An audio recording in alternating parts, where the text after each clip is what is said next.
I think it's time to review the Zhiyun Molus G300. I've used it as a sun, I've used it against the sun, outdoors and indoors. I've used it as a background light. I tested the noise levels and the color fidelity. This light has surprised me very positively. Sure, it has some quirks, but for the price it is hard to find anything better. Nominally it is 300 watt COB fixture, but with CCT Max mode it goes up to 500 watts and produces 19,400 lux at 5600 Kelvin. So it is just 19% less than Aputure 600D and 4% more than GVM 600B Pro based on Sekonic C800 readings. It goes to 17,300 lux at 3200 Kelvin in CCT Max mode, which is again 4% more than GVM 600B Pro at this setting.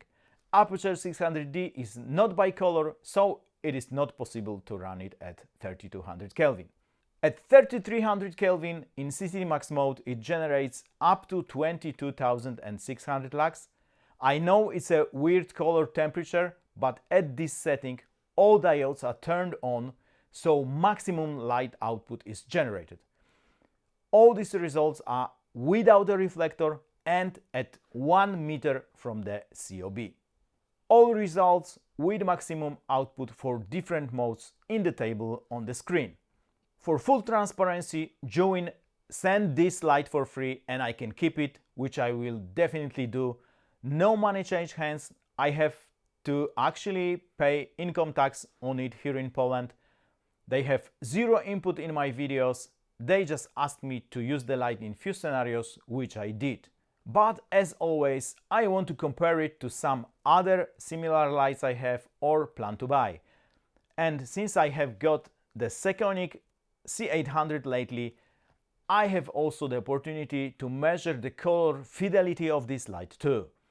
This unit is very light, which allows you to mount it really high on less substantial stands without being worried it would collapse. You also do not need as much counterbalance as for much bigger COB lights. It has a quite good color metrics and maybe even really good for the price. It keeps really well the dial-in color temperatures within a range of 200 Kelvin, except at 1% when the difference is 350 Kelvin, but this is still within really close range. Just a bit worse than Aputure 600D in that regard. It has quite pronounced magenta shift up to 09G, so 1/4 correction gel, but actually magenta shift is better for skin tones than green shift. And this will ease over time because LEDs tend to shift to green with age. So this is really my only complaint in regard to color rendering quality. R9 value is below 80 at lower intensities at 5600 Kelvin, but for tungsten is all good, 97 plus within the whole intensity range. CRI is around 95 for daylight and TLCI is 98 to 99, but they do not mean that much. What matters is TM30, which has color fidelity between 93 and 94 at 5600 Kelvin, while saturation is 103 to 104. SSI score is between 73 and 75 at daylight. For 3200 Kelvin tungsten, the results are even better. CRI between 95.5 and 96.4, TLCI 97, but TM30 is 95 for color fidelity and 103 to 104 for saturation. And SSI score is 83 to 85. SSI above 75 is considered good for daylight, and for tungsten, values about 80 are considered good and 85 plus are great. Really good tungsten fixture, especially for the price. It also seems it is calibrated for the reflector really, because the best result of color temperatures are reading with the reflector. Are there any cons? Yes. The power cable is attached permanently to the ballast. so if it breaks, you have to swap the whole power brick. It is just around 3 meters long, which might be problematic if you want to boom the light. The plug does not seem to be very robust, and when I think 500 watts goes through it, I get mixed feelings. Look how smaller it is compared to 600D plug. The balance mount tends to detach in horizontal position. I've tried to build cross-key lighting setup, so I boomed this light in horizontal position, but I couldn't use it like that because Light Dome 3 kept detaching from the balance mount under the gravitational force. Also, the balance mount seems to be all plastic, but as shown can keep up with Light Dome 150. The fixture is not compatible with Aputure F10 Fresnel, but it's rather to do the modifier shape, not the light fault, even if you already have F10 lying around. Probably it's just only me. It can get really hot in CCT Max mode.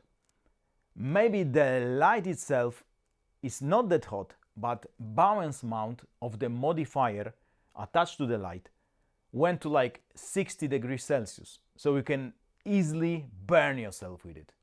I'm still waiting for my thermal imaging camera to arrive, so when I get it, I will definitely check the temps.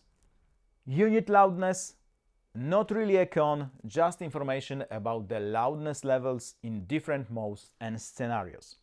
I've tested the loudness of the unit intensively, and in CCT Max mode it goes up to 47 decibels, which is very loud. But this was in a small space, actually this room, after 75 minutes of constant testing. On set, in the bigger room or outside, it never exceeded 41 decibels. This is still loud, but can be easily removed in post with DaVinci voice isolation, for example, or any noise removal plugin.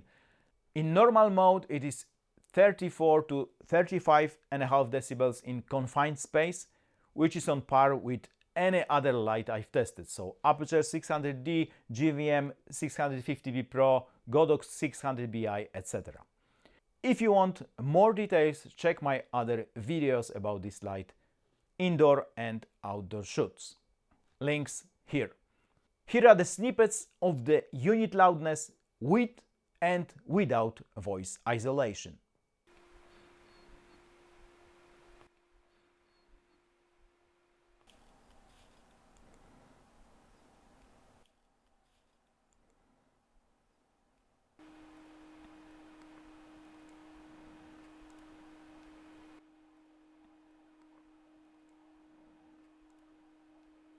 Generally, I'm very positively surprised with the performance of this light.